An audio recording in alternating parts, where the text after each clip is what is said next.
Sangkot umano ang isang female celebrity sa kaso ng missing sabongeros. Sino kaya siya? Nagbabalik si Joash Malimban.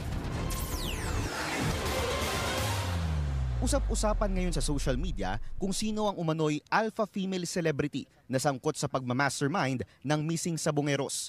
Matapos ang pinakahuling revelasyon ni alias Totoy, ang whistleblower na isa sa 6 na security guard ng Manila Arena na nakasuhan noong 2023. Matatanda ang kinumpirma ni Justice Secretary Boying Remulla kahapon na isang makapangyarihang tao ang nasa ulo ng operasyon. Basta yung sinasabi ng mastermind, narinig ko yung kanyang in his own words, kaya natin yan, kahit Supreme Court daw, kaya niya. Sinasabi niya, kaya kakausapin natin ng Chief Justice tungkol dito. Kaya ang ilang netizens, tila ibinabalik ang koneksyon ng mga kaso kay bilyonaryo Atong Ang. Matatanda ang unang nadawit ang pangalan ni Ang sa kaso noong 2022.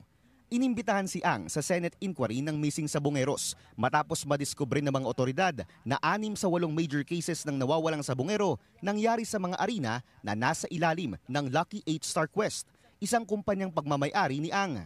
Mariing itinanggi ni Ang mga akusasyon at sinabing may conspiracy na nagaganap laban sa kanya.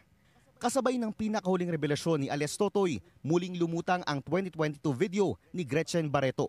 Binabatikos niya rito si Senator Bato de la Rosa matapos ang patuloy na pagka-question kay Ang noong isinasagawa ang isang Senate inquiry. Ang mahal ng relo ni Bato, saan kaya nanggaling yan? My God, the senator has that watch. Oh my gosh. How did Bato ever become a senator?